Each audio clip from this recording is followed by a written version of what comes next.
Hey, everybody. Welcome back to the Be That 1% podcast. Grateful that you are here. Thank you for spending time with us today. In the studio, live, in person, we have one of what I would say the best dance coaches in the world and in the studio. And I'm really, really excited to hear from her, to experience, the decades of case studies and experiments and stories that she has. And in my short time knowing her over the last few years, what I've seen is nothing but heart-centered leadership and someone who truly cares about those that she leads and interacts with, and also a willingness to try new things, which is not always easy coming from where she comes from, coaching one of the most successful dance programs in history. So I'm just going to read a little bit about her history in case that for those listening don't know. I know the dance community will recognize her instantly, but for my audience here, this is why you want to listen today. Okay. First of all, thank you for being here. Thank you for having me. What an intro. Wow. We're just getting started. Coach Amanda Gaines, has been a part of the Gopher dance team for over 19 years. First as an athlete from 05 to 09. Winning national championships, then an assistant coach from 2009 to 2013. Then she took over the head coach position in 2013 to 2017, where she took a small break, re-entering back as head coach in 2020 to current day. That is awesome. But what's even crazier is that the team has won 23 national titles, and coach has been there for 20 of them. Insane. And so when you're around that level of excellence, there is a recipe, and given our time today, we'll try and get to a few of those things, but deeper than that, really the psychology behind who Amanda is and how she operates. That was what I'm most excited about. So Coach, thank you for, your style of leadership, and I'm excited to dive in. Thanks. I'm excited too. Yeah. So when you hear that intro, like you as an athlete, then you as an assistant coach, then you as head coach, what would you say is like one key insight or strategy or lesson that you've learned in each of those stages? I think as an athlete, it was that dance had always been something that had kind of come easy to me. I started when I was 3. I started competing when I was 4. And it was just kind of what I always did, right? I never did t-ball or soccer. Like I literally never did. I did gymnastics for a little while, but upside down things weren't easy for me. So, dance was kind of all I ever did. And it was something that for majority of my life came, fairly easily. I look back now, hindsight is always, such a gift. I look back and I'm like, oh, I could have done so much more training when I was, 14, 15, 16, when I was kind of in that age. I look back thinking like, oh, if only I had done this or worked harder here, I could have been so much more as a dancer.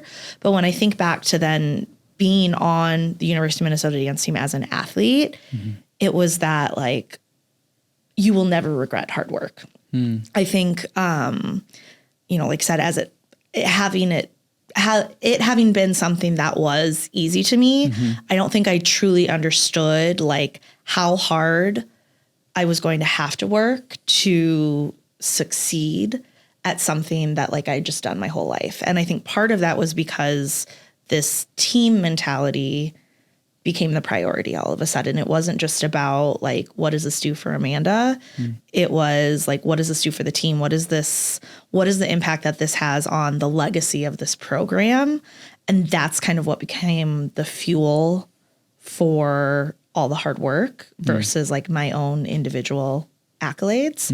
And so that was just such a good lesson to learn and to have like truly gone through, because I think it makes sense as I'm coaching these kids, these 18-year-olds who are probably coming from that same position of really focused on the individual and reaching their own individual successes, to then being in this really team first culture, how to make that switch, because it can be really hard.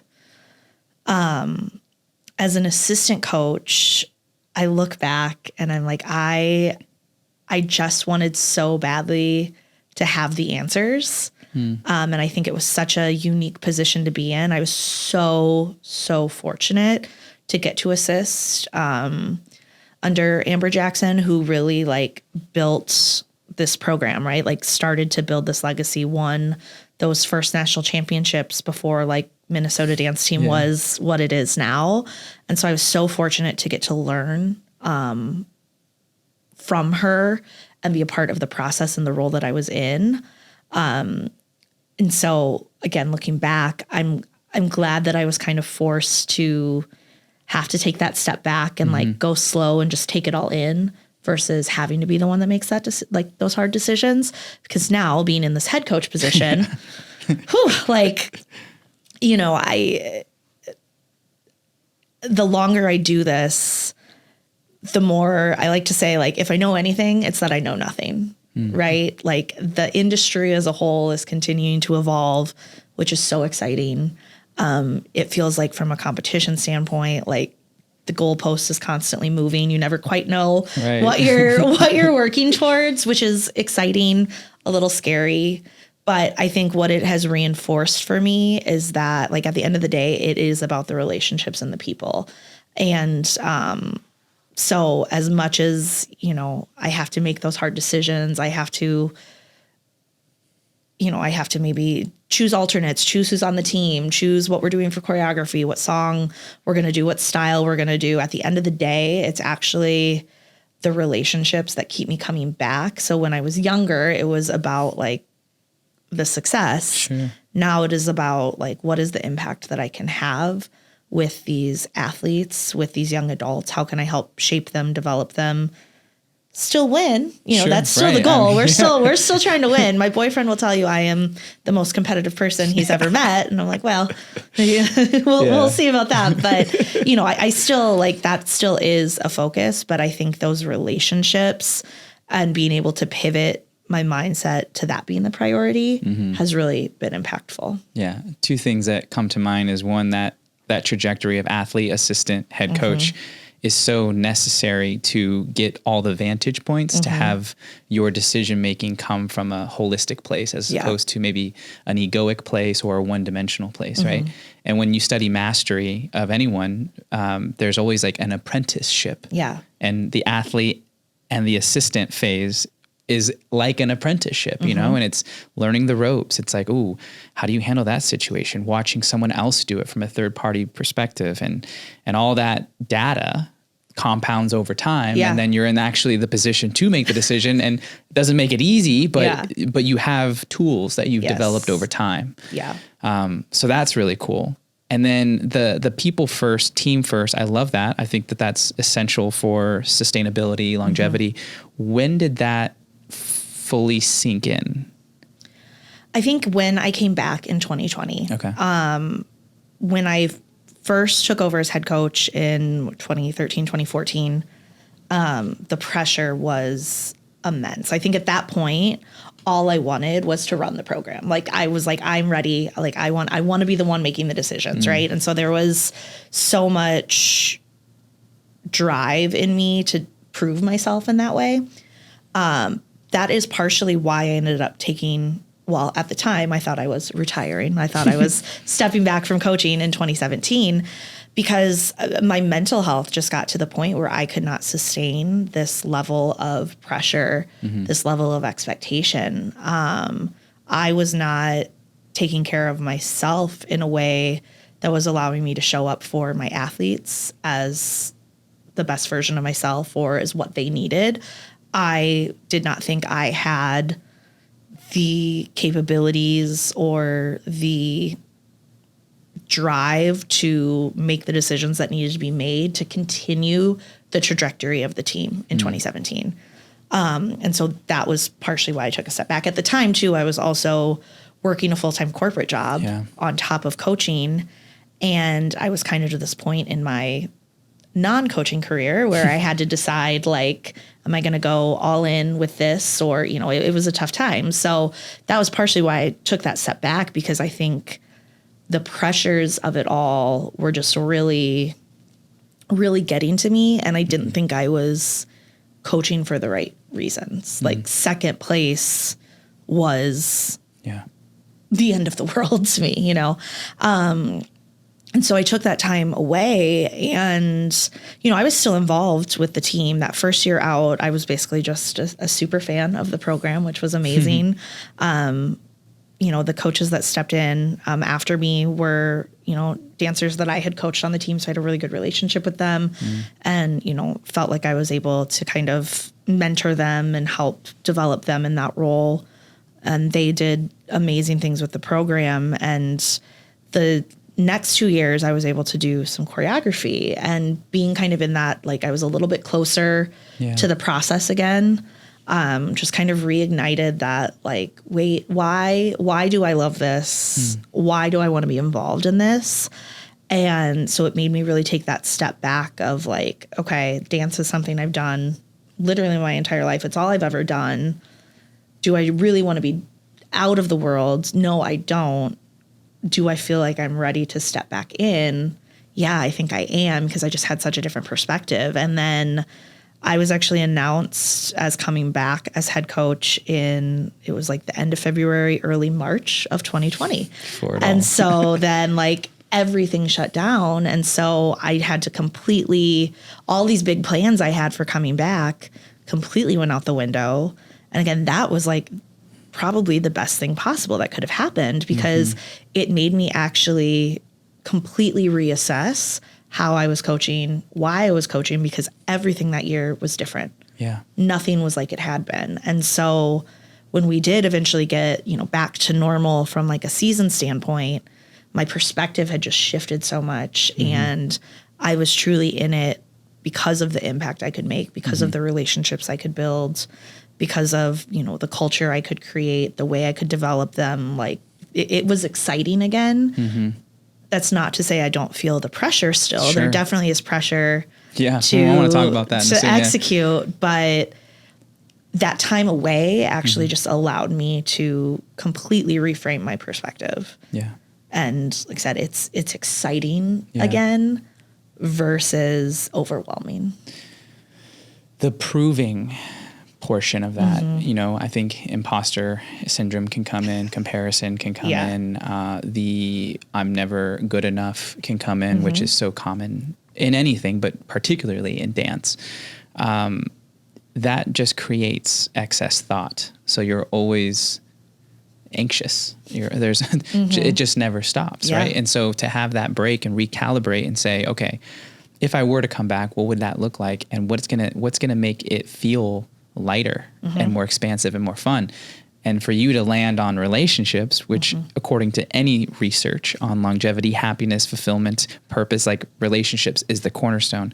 I think that pivot is so important for any coach to hear, because especially new coaches or new athletes, they're like, I got to prove myself to the team. I got to and they edit themselves, and then it may work quote unquote work for a season, but then they have this internal conflict of I can't be myself in this space, the space that I thought I loved. And then there's all kinds of emotional and mental distress, and it just creates a heaviness that doesn't need to be there. Yes, heavy. Yes. I think, you know, the first few years that I was the head coach, I think I was so focused on gaining trust of my athletes through like proving my actions were the right choice.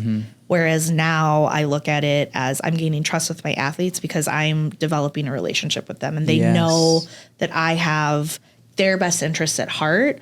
It's not that I have to make the right decisions and that's how I'm gaining their trust. It's that I'm getting to know them. I care about them. And that has actually released so much of the pressure about making the right decisions, because there is that trust that I can actually admit, like, hey, I made the wrong choice there. We have to pivot. But there's the trust that like they know I have the bigger vision. So it actually like released so much of that heaviness because I focused on like the right thing instead of my actions. It was more about like the relationship. And you engaged them more as opposed to it being top down, one dimensional, my say is everything. It's more like, okay, because we have trust And because I'm closer to you now, I actually realize more of your genius, which is cool. Maybe you should take more ownership in that. And that, I think that's a perfect example of that, is like having the team choreograph their own routines, right? Like, I don't know, that wouldn't have happened earlier in Probably your career. not. No, absolutely not. Yeah. You know, so for you to develop those relationships enough for them to trust in themselves to do something that high of a level. Yeah. And then for you to be like, yes, do it. And then together work through that. Just a beautiful case study of of what trust can look like and the results of what that trust can produce, not just in winning first, but in the virality of everything that you're doing. Yeah. You know, it's incredible. Yeah. Not to say there weren't a lot of lessons along the way with that process. Of course. But, 100%. It was a very cool experience. Yeah. Within the shift of the relationship first, what's one thing that has pre you leaving and then you coming back has shifted in practice or in conversations? Are you asking different questions? If so, what type of questions, or how is your coaching style, palpable to them? I think it's a lot more collaborative now. I think, as I get older and I get more separated from, I get older, they stay the same age, right? My athletes are always 18 to 22. And when I was 25 coaching, I think I felt a different, pull or connection. Whereas now being 38, there are things that I'm like, what is going on in your world? I don't get it. But I think it's a lot more collaborative in that I try to bring them along on the whys a lot more. Partially because I think they get a sense of comfort in that. And partially because I think it builds some excitement. That's not to say they get to know everything. Sure. There is value in sitting in that discomfort. Yes. And, we definitely are trying to develop that skill set in them. But I think I have found joy in bringing them along in the whys, because I think it does build that excitement. It gets them excited to work hard. And then it becomes collaborative, right? When I'm like, hey, here's my thought process, that gets them talking, and it gets me thinking differently too, right? I think, like I said, the longer I do this, the more I know that I need other people to maintain this, right? It's not just, I am not going to have all the answers. I have amazing assistant coaches. Even between the three of us, we're not going to have all the answers. We can bring in choreographers. They're not going to have all the answers. Like, it takes consultants and support and strength coaches and, athletic trainers and our parents and our families and studio owners and teachers and the team to make all of this happen. And so I think the more I have allowed myself to be open to collaboration, that is actually where some of the most impactful moments have come from. Yeah, that's cool. When you're recruiting and bringing new athletes on, what is that initial conversation like when you've decided that this athlete can be a part of the team if they choose? Yeah. I will say I have a love-hate relationship with the recruiting process. I love it because we get to know the kids and their families and their support system so much better. And so again, that relationship development happens so much sooner. I also hate it because we develop these relationships with these kids, but we have limited spots to offer. And so there are kids that I develop these relationships with that I really like. I just we don't have a spot for them. We don't have the budget to take more kids, or, there's so many reasons why a kid might not end up getting an offer. So that part becomes a lot tougher because I have these relationships with them throughout the process. I think for me, I always just like hearing kind of what it is, what do they see on the outside about Minnesota that makes them feel like it's the right fit for them. We talk a lot at clinics and throughout this process that a lot of what kids see as they're kind of doing their research about what team they want to be on is the highlight reel of social media. They're seeing the end result of a competition. They're seeing, snapshots of practice or a clinic. So I'm always really curious to kind of hear the dancer's take on, all right, what is it that you are seen, or what is it about the interactions you've had with us at clinics, at competition, that makes it feel like this is where you want to be? And that, I think, tells so much, right? It's so hot take, recruits, if you want to know how to get on the good side, when they're focused just on the competition side, that's kind of a red flag a little bit of like, ooh, okay, like, yes, you're seeing the end results and you're focused on the end results.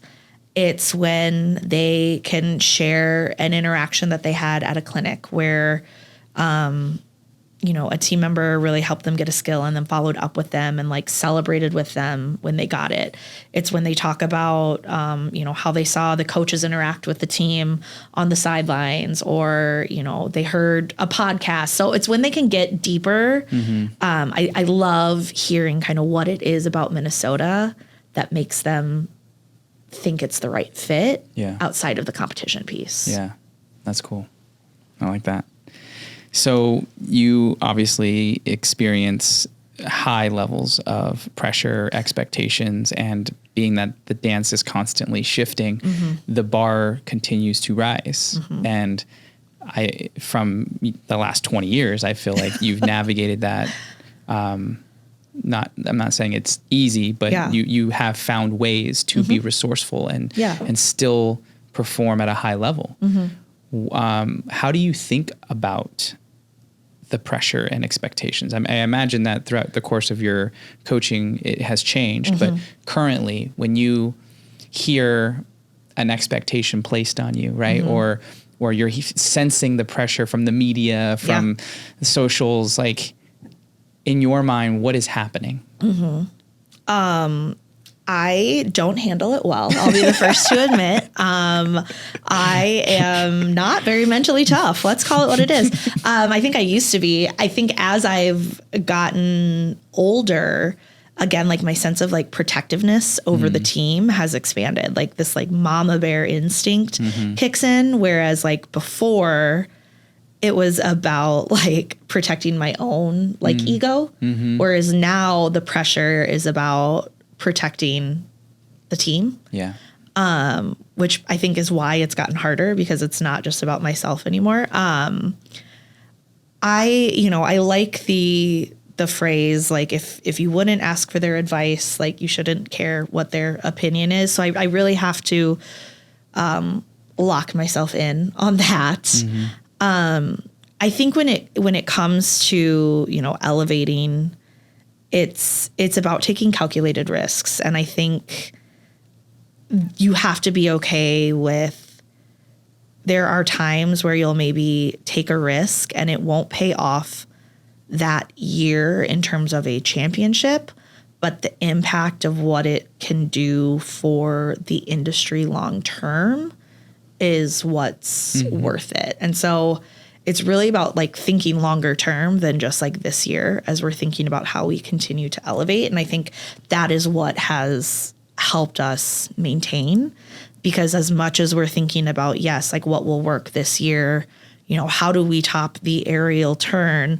It's less about how do we top the aerial turn and how do we continue to challenge ourselves? How do we continue to push the industry forward long term? And so I think taking that approach has really helped with that pressure. What's the worst that can happen? We don't win. Okay, we get on the plane and we come home and the world keeps turning, right? Which is, flippant to say, but it's real, right? Like, yes, it's tough because we work all season for one competition. That's what's so weird about college dance team is, we're used to growing up competing multiple times. You get to college dance team, you compete like once, right? Yeah. We work on the same routines for months. We compete at once. It's based on, 8 people's opinion of us that day. Right. You kind of have to know what you're signing up for. And so you can put all of the work into that, but you have to be able to take that step back and see like, what is the bigger impact outside of just the final result? So I think when we can focus on that makes that pressure a little bit more digestible, because you're still feeling the pressure to execute and win, but when you can focus on that a little less and focus on the bigger impact of, hey, if we do this, this can actually just push the industry forward and make the next year even more exciting. That's when it becomes a little bit more manageable. So that conversation is going on in your head. I imagine you loop your assistant coaches into that. How much of the team gets to hear that type of thought most? Oh yeah, we talk about it a lot. Nice. Because again, I think when they start to focus on just this one weekend of the year, it's too big. It's too big. So like as we're setting goals, a goal is always going to be win a double national championship, right? We want to win Pop and Jazz. Right. That's real. But we have to have other goals along the way that we're celebrating. And we have to have goals related to nationals that are outside of just winning, because we also have no control over that. It's not like, it's not like a lot of other traditional sports where you can come up with a game plan to go head to head against somebody and what their plays are and how you're going to combat this. Like, we start to see videos of people a week or two before we compete, but we're not like completely changing our routine because we've seen what somebody else is bringing to the table. So you have so little control over what else is happening in the space. And so we have to have those conversations as a team that it is so much bigger than just this one single weekend. Yeah. We are working towards making a larger impact. I think especially now, as we think about how the public has become a lot more invested in college dance team, so exciting. Right. That also plays a big role, right? Like it's not necessarily that we're certainly not trying to plan into going viral. You can't plan those things, but it is about how do we continue to elevate everyone in our industry in a way that's really going to drive for, equitable resources for all of us, for more recognition. Olympics.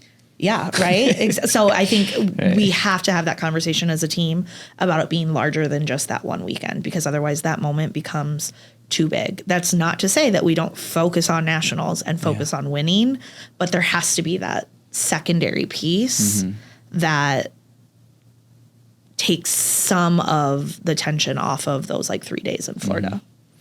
What do you think most coaches, what do you think an area of growth is for most coaches? When you hear things through the athletes, when you connect with other coaches, you're hearing, how they show up and what they do, and you're like, oh, there's an area of growth there. Like, what would you say is something that if coaches were to focus more on, not only would they have more success, maybe in higher placement, but more engagement, more fulfillment, better mental health, overall satisfaction and quality? Ooh, that's good. I say this as this being something that I am also like actively working on. I think it is that kind of like admission of making an error, or, I think as coaches, we feel so much pressure to be perfect and justify all of our decisions, even when we know they're wrong, or in hindsight, we find they're wrong. So I think that ability to kind of pivot and course correct and acknowledge of, hey, I'm still learning, has been really impactful for me. And so when I look at fellow coaches, especially that are just getting started and, feel like they've got to prove themselves, it's like helping them understand it's okay to course correct. It's okay to admit you tried something and it didn't work, and we're going to pivot. And so I think the more, and again, easier with college athletes than probably like high school or younger. But when you can bring your athletes along on that like evolution of yourself as a coach and admit that you don't always have all the right answers, and be open to that kind of journey of learning yourself, again, I think that just like unlocks so many doors versus I'm perfect, I make no mistakes, and everything I say is because I said so, right? Like when I was able to step out of that, I just felt like I grew a lot as a coach. Yeah. Yeah. And you became more relatable, which is everything. In regards to the expectations and the pressure, going back to that for a second, and being more collaborative, going more long term, what have you included into your routine to manage your energy better? Yeah. I meditate every night before I go to bed. Let's go. Yes. Yes. I have my little meditation app. And when I lay down, I pick my little nighttime meditation. And that is how I, get ready for bed, fall asleep. I found it helps, especially, like we practice at night. So when I'm getting home at, 9:30, 10 o'clock, my brain is just racing. And so I found that this meditation has really helped calm my mind, and allowed me to really transfer those thoughts to the next day in a much more productive way. We do a lot of visualization as a team. And so I have also started to do that just like in my personal life, in my day-to-day life. I think, the mind is such a powerful tool if we let it be. Yes. And so I personally am just trying to do a lot of work around that in how I talk to myself, how I visualize, no longer kind of visualizing the worst case scenarios, but also visualizing the best case scenarios, right? But yeah, just lots of visualization and meditation, I think, has really made a positive impact on how I'm able to kind of combat those pressures and those negative thoughts. Love that. Yes. And 10 minutes, 15 minutes. Yeah. Yeah. It doesn't take a long time. No, you can, it can be very impactful in even just short amount of time, short amounts of time. Yeah. So going on to athletes, right, who want to improve and get better and compete at a high level, when you're at these clinics, when you're having these conversations, and maybe this shifts from generation to generation, because I imagine there's some differences there. So maybe you could talk to the differences, but also what is your biggest suggestion or a piece of advice for young athletes, maybe in middle school or high school, looking to join something like Minnesota, to start working on and deepening? I think it's about being able to slow down. So I say that because, we talk a lot about being coachable. And, every coach is like, I want somebody that's coachable. And I think oftentimes kids think that being coachable means that I get a correction, I get feedback, and I'm very positive with how I receive it, right? I'm coachable because you told me to fix this, and I said, thank you, with a smile, right? But were you able to actually apply that feedback, apply that correction? And so I think sometimes dancers just start moving so fast through everything. So I'm thinking at a clinic, right? We're going across the floor.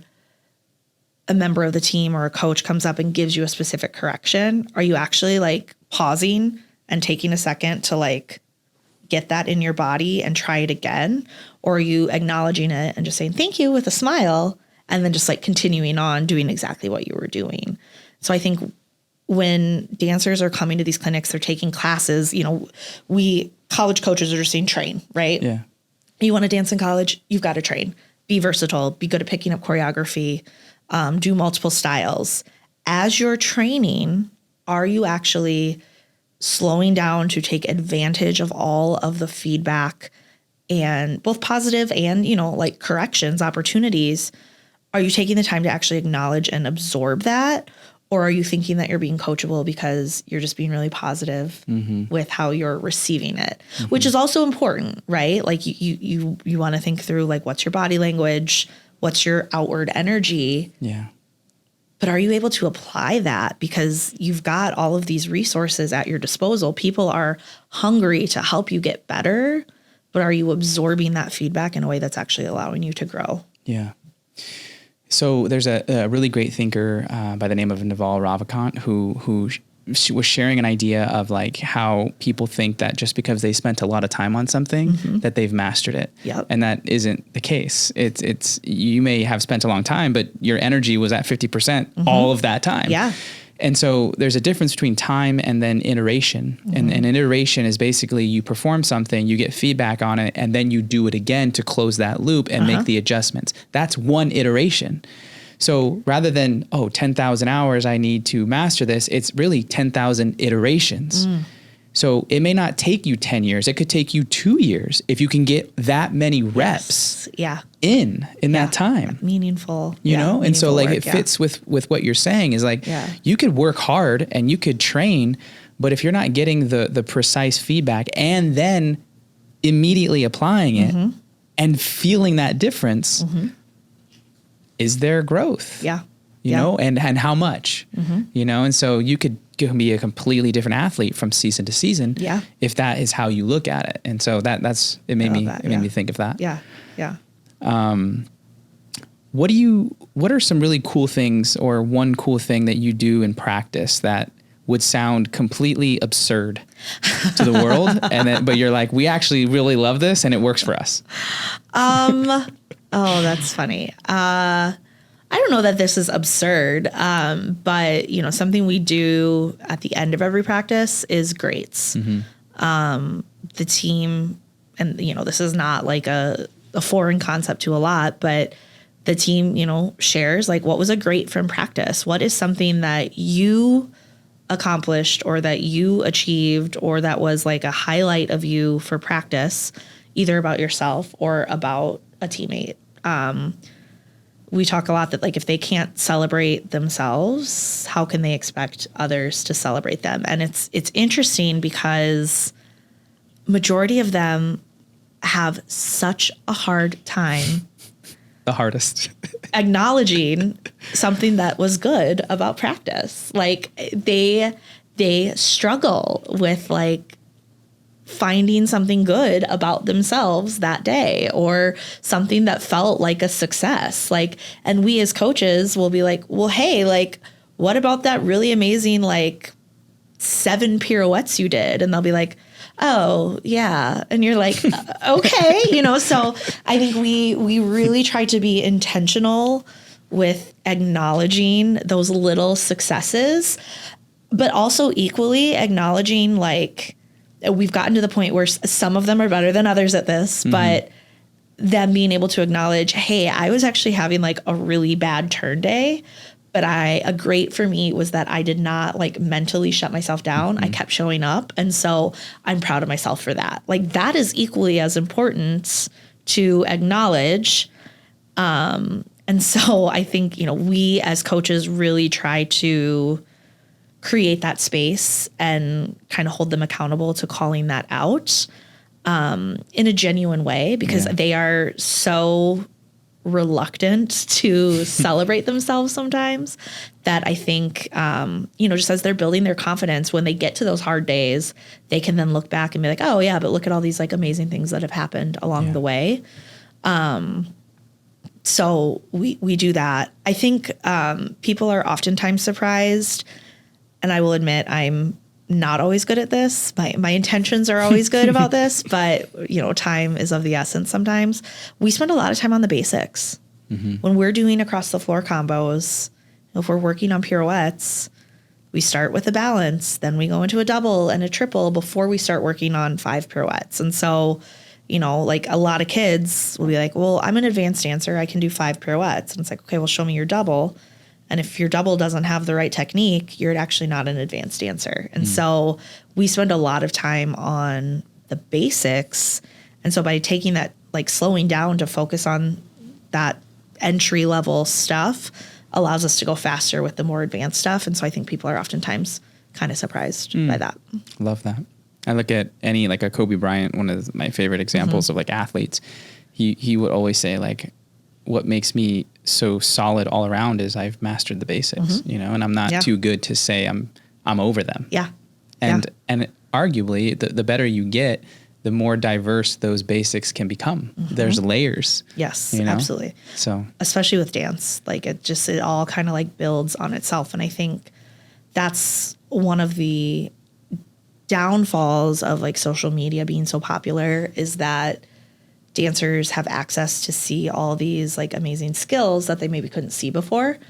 But what they're doing is then just like throwing the end result. They're not working on like the progressions up to that. And so I think there's like a safety impact. Sure. But then it's like they maybe have these skills, but like the technical execution of it leaves a little to be desired because they're not actually going through the progressions to get to that end result. Yeah. Process.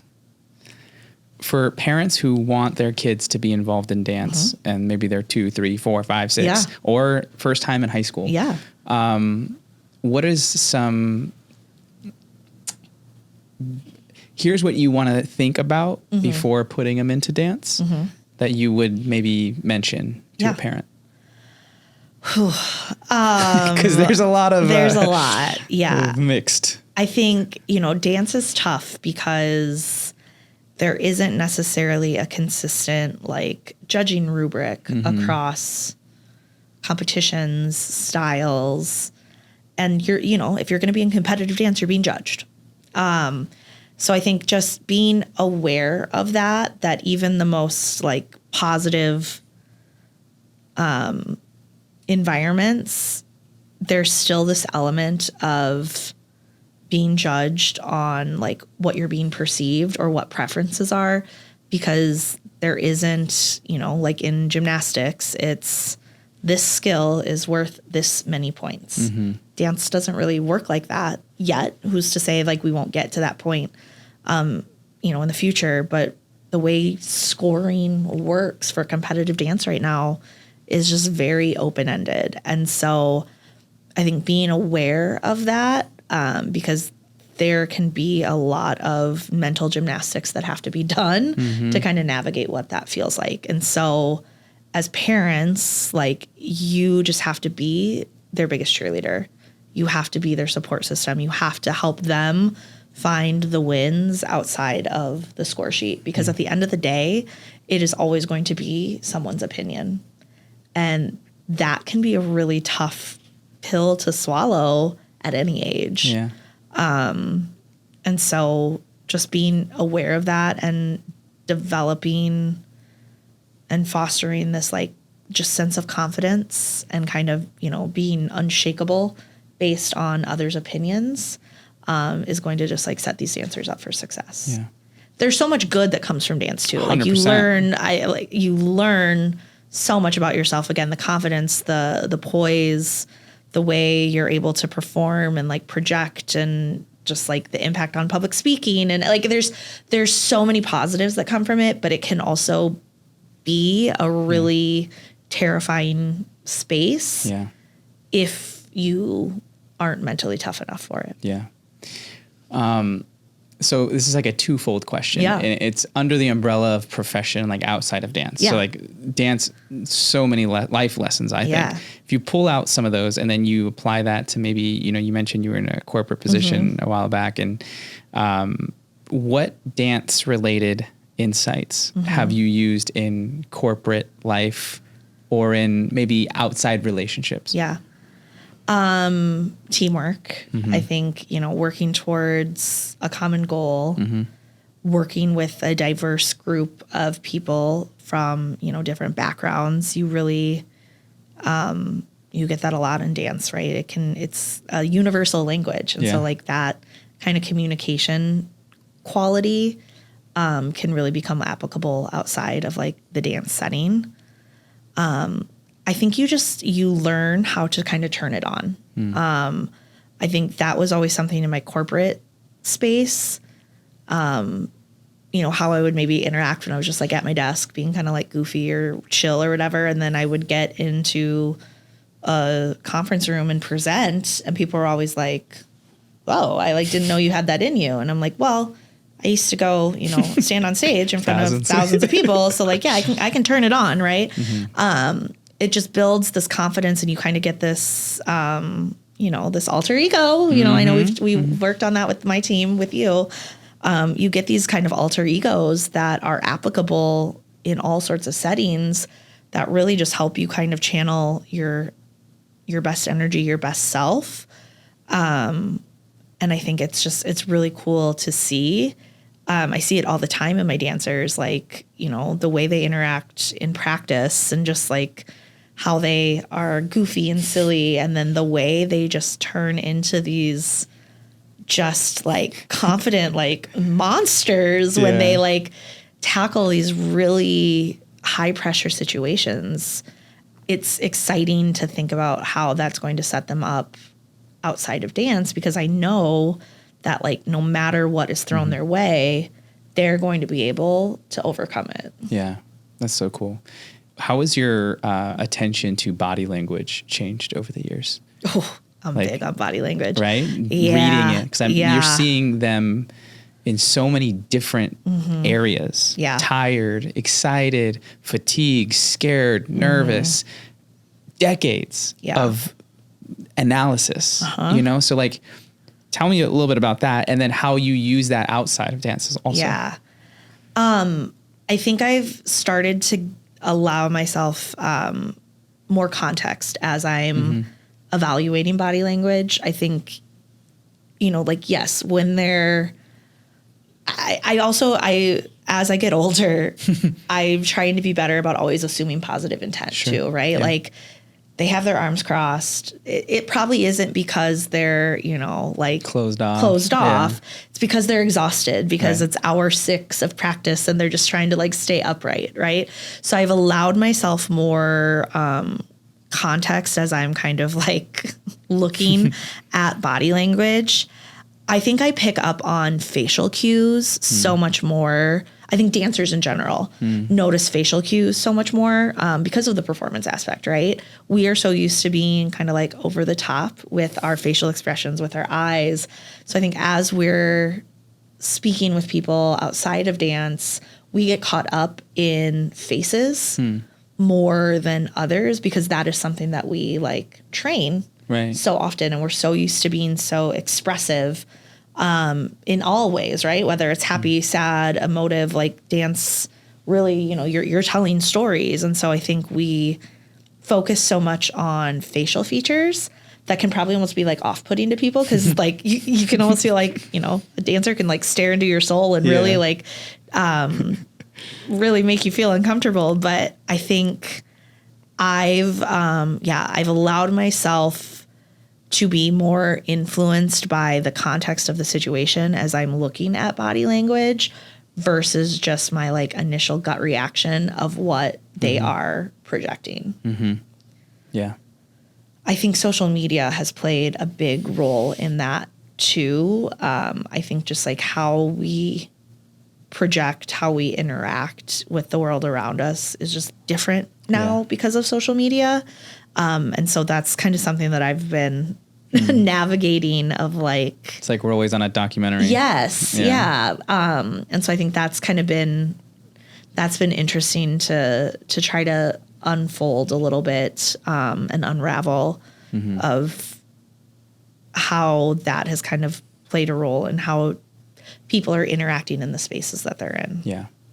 Yeah. When I interact with groups or individuals, there's always like a drop from superficial to depth. And you know it instantly, right? And so I'm assuming that there's places that you would want the team to get to or experience. And when that shift goes, you're like, there it is, you know?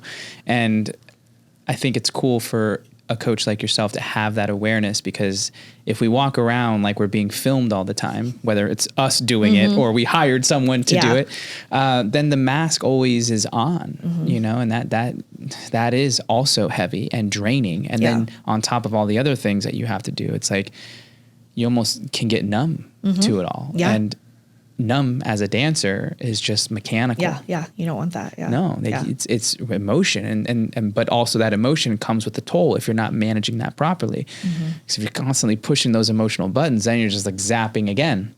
So it's like finding that harmony between how much, at when, and for what. You know, and it sounds like you got a good read on that and continuing to refine. Yeah, it's interesting because this last year, the jazz piece we did, this woman's work, was about loss. And it was, you know, about kind of grieving the loss of someone close to you and thinking through, you know, like conversations you wish you would have had before they passed. And so, you know, we talk a lot about the performance and the story behind it. And as we got closer and closer to competition, we as a coaching staff, like, again, had to really assess, because, you know, we would run the dance, and we can kind of tell as coaches how the team thought that run went based on their like body language post run, right? Like how how are they standing? How are they feeling? How are they communicating with each other?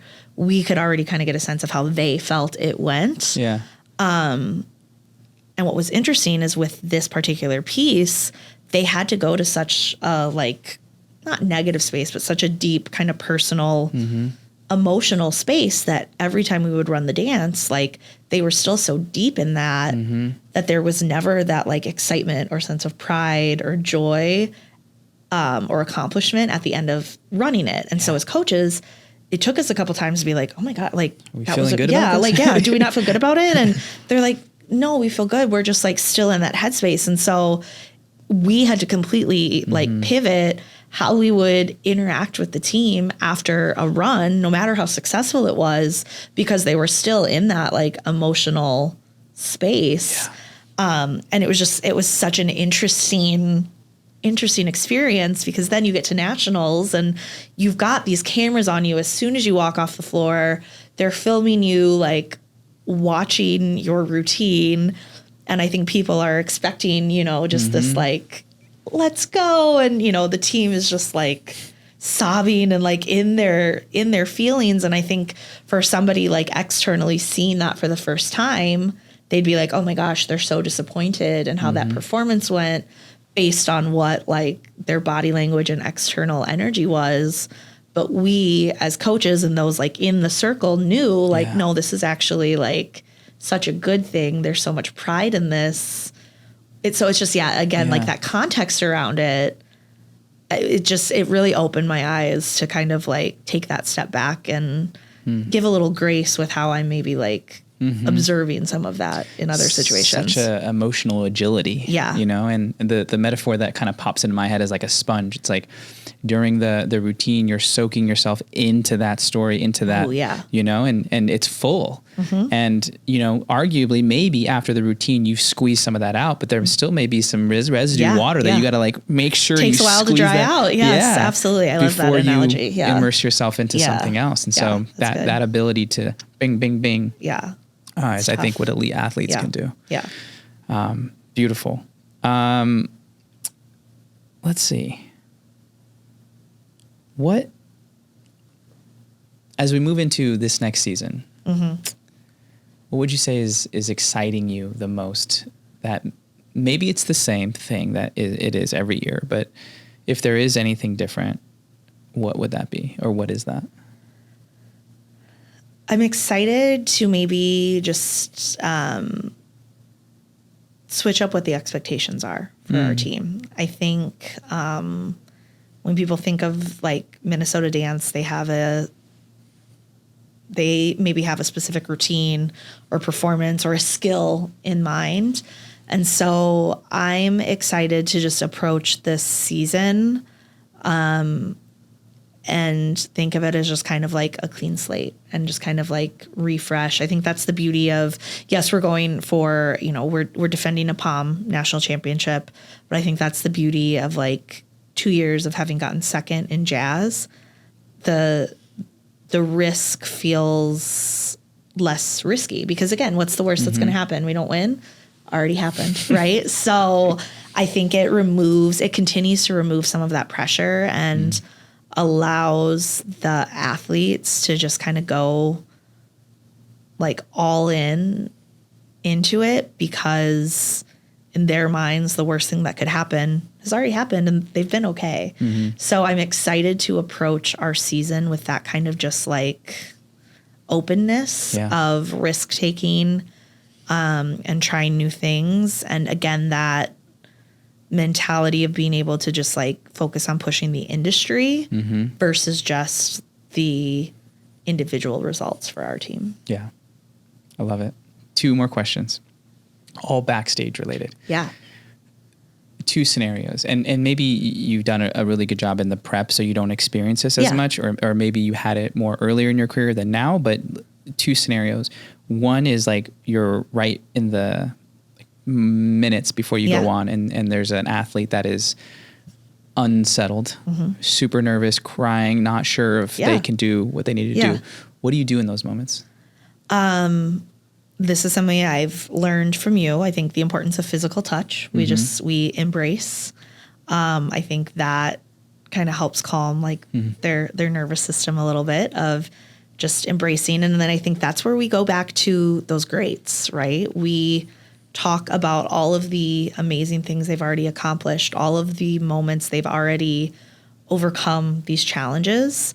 And we, you know, kind of look around at the circle and know that like they're supported and that they're doing this together, that it isn't just about them individually anymore, that it is about like the whole, and that there's, you know, we say there's nothing they could do on the nationals floor that would disappoint us because we've done all the work leading up to that. And so I think that's kind of what we ground ourselves in those, you know, it doesn't happen often, but there are moments where, you know, somebody has a breakdown right before they take the stage. So it's about like reminding them that there's nothing they could do that's going to let anybody in our circle down because they've done the work leading up to it. And that's what actually mattered. Yes. Another question popped up. Sorry. But so on the flip side, on the end of that, right, they come off and they didn't land something or it wasn't on the timing, right? Yeah, it happens. And it was micro. Like the crowd probably had no idea, but they know. Yeah. And they come off and they're just like stone cold, super numb, not looking at anybody, not interacting. What do you do in that moment? Typically I'll pull those athletes kind of aside. Yeah. We'll have a little moment and, you know, this has happened. Micro things and also big things have happened. You know, that's real. And we say like it's a moment, and you know what I really try to ground them in is if this were something that a teammate did, how would you respond or react to them? And they're usually like, I wouldn't be mad. I'd be so proud of them. And so we're like, okay, so then that's the grace you need to give to yourself too, because you know, like I said, that has happened. Yeah. And so we're fortunate that we get to kind of like watch our performance immediately following. Sure. So I'll usually, you know, try to get them to get in that moment, get out of their head for a second. I'll tell them like, hey, we can address this. This moment right now, we're going to celebrate with our team. I want you to watch the rest of the routine. I don't want you to watch yourself. I want you to watch the whole and see how great the whole is. Focus on the team, not yourself. And then, usually that conversation after is, okay, like if this same thing had happened to, you know, Kristen to your right, what would you say to her? Yeah. And usually their answer is, I'd say I'm so proud. And like, I know they're going to nail it in finals, or if it happened in finals, like I know that they did everything they could to be prepared for that moment, and stuff happens. And I'd say, okay, so tell yourself that too. Yeah. So it's really about getting them to talk to themselves the way they would talk to a teammate in that same situation. As opposed to just coming to them and be like, hey, it's okay. Yeah. Yeah. Because for them, it's not. It's not, right? Like that was the moment and it didn't happen. And the reality is that happens all the time. Yeah. Like I can't name a single performance that has won a national championship or not where we haven't had something happen. Like we talk about that leading up to nationals. If I can guarantee anything, it's that something's going to happen, right? Like we are not working for perfection. What we're working towards is being trained enough to handle whatever happens on the floor. And so what we try to acknowledge is less about the moment of like the error that happened and more about how they responded and reacted and